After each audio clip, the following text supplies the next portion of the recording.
안녕하십니까. 저는 평택에 있는 미8군 캠프 험프리 부대 앞에 있는 시온성 교회를 시무하는 유종만 목사입니다. 저희 고향은 특산물이 참외입니다. 온 들판에 참외 비닐 하우스가 뒤덮여 있습니다. 제가 어릴 때는 그렇게 많지는 않았지만 농사일을 하다가 맛있는 간식으로 참외를 먹게 됩니다. 그러면 껍데기와 속을 버리는 과정에서 참외 씨앗이 함께 묻어나가게 됩니다. 그러다가 그 참외 씨앗이 우연하게 떨어져서 거름자리든지 논둑이든지 임자 없는 땅에 그것이 어찌다가 싹이 나서 참외 덩굴을 이룹니다. 거기서 참외가 맺히게 되죠. 요즘 같은 7, 8월 달 되면 참외가 맺혀서 먼저 발견한 동네 아이들의 간식이 되기도 했습니다. 우리는 어릴 때 이것을 개똥참외라고 이야기를 했습니다. 그보다 훨씬 전에 그 동네에 18살 처녀가 시집을 왔답니다. 그 당시에는 시집살이가 어려웠을 때이죠. 하루는 동네 아주머니들하고 디들방아를 찢는데 이 어린 시댁이 고에서 흩어지는 곡식을 썰어 담고 동네 아주머니들은 디들방아를 찢고 있었습니다. 그때 그 동네 아주머니들이 자기들끼리 이야기하기를 지난 주일에 예배당을 갔는데 목사님 말씀이 알곡은 모아서 다 곡간에 드리고 쭉정이는 모아서 불에 태우는데 예수 믿고 구원받은 자는 천국 창고에 드리고 그렇지 않는 자는 영원히 꺼지지 않는 지옥불에 던지게 된다고 하는 이야기를 주고받는 것을 어린 세댁이 들었답니다. 이 세댁의 마음속에 나한테는 왜 예배당 가자는 말을 안 할까? 그렇게 하다가 스스로 그 다음 주일부터 교회를 가기 시작했답니다.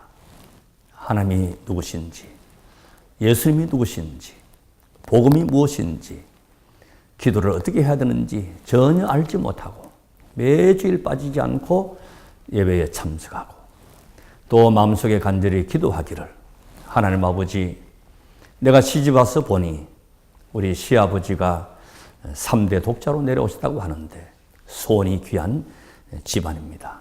하나님 저한테 아들 좀 낳게 해 주세요.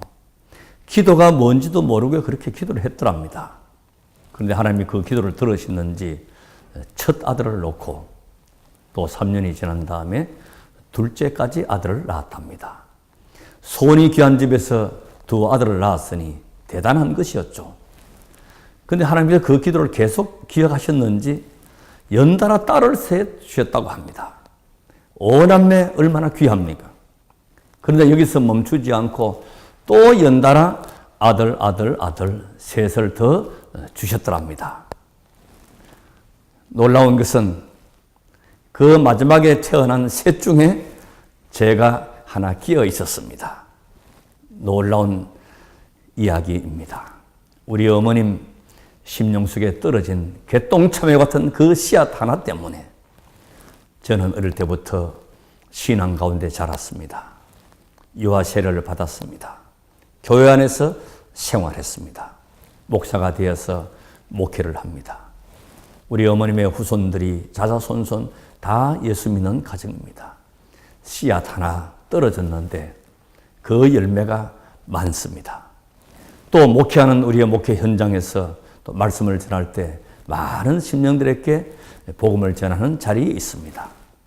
그때 그 시골, 그 아낙네 마음속에 떨어졌던 복음의 씨앗 하나가 개똥참외와 같이 누가 보지도 못하고 누가 소개하지도 아니했고 누가 자리를 펴지도 아니했지만은 거기에 싹이 나고 덩굴이 뻗고 참외가 맺힌 것과 같이 복음의 씨앗이 오늘도 계속해서 뻗어나가고 있습니다. 여러분, 하나님의 복음의 말씀은 신비합니다.